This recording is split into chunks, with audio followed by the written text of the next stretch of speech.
Hi everybody, my name is Lara McCormick, and for my final project, I decided to do a novelette and I named it Obsessed in Plain Sight. It is a reimagining of the Sleeping Beauty story with a little bit of a darker twist. So this is my book cover, and it has a black rose on it because my antagonist his signature mark is leaving black roses. And that becomes more evident as the story goes on. This is a mood board for one of my main protagonists. Her name is Kaylee, and she loves to read, she loves to cook. She is in the last semester before graduating with her master's in landscaping design. She has a boyfriend of 2 years. She has a red Malibu. She works at this cute little coffee shop and just truly cares about people. This is an excerpt from the very beginning of my story because it begins with her meeting her love interest, Wyatt. When I first saw him, I knew that somehow we'd met before. I didn't know how, when, or where, but as cliche as it sounds, I was positive that I knew him. Trying not to get lost in his exquisite hazel eyes, I grasped his hand and gasped as an electric current ran up my spine.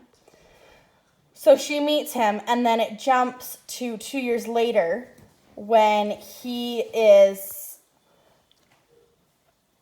proposing to her, and it's written from both of their perspectives, alternating chapters, and this is her response when he asks her to marry him.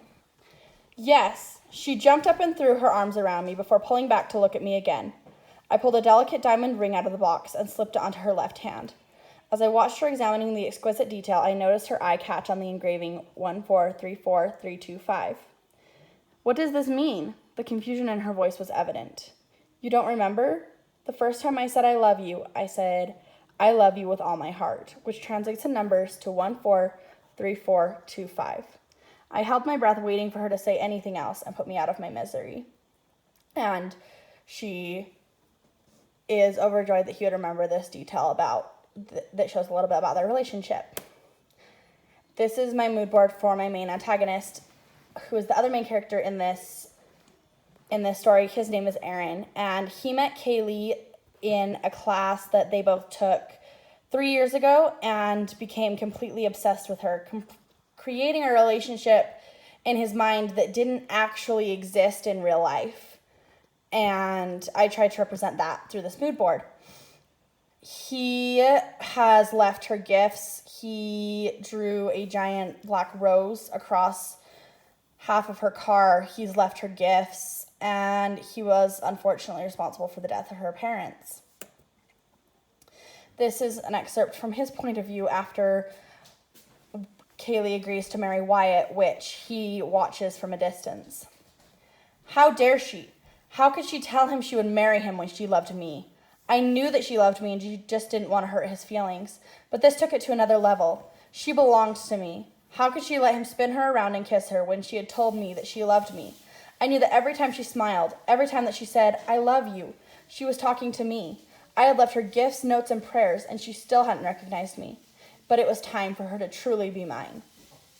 So Kaylee and Wyatt getting engaged is what causes Aaron to snap, and he decides that it is time to make their relationship, in his eyes, official, and so he kidnaps her. So she is ignorant of the danger that she is in, and she's blissfully blind with bliss being engaged to Wyatt. She loves him more than anything she could have possibly imagined, and he is also deeply in love with her. When she begins to plan her fairy tale wedding to Wyatt, Aaron is consumed with jealousy, and he snaps. This is a line from my outline, because I haven't gotten this far writing it yet. But he kidnaps her in the parking lot right before she's supposed to meet Wyatt for breakfast, and they are driving through the rain and they get in a car accident, which is where the Sleeping Beauty part comes in. But it's been an incredible experience to write this story because I really connected with a lot of these characters, and I see a lot of some of myself and other people that I know and people I don't know in these characters.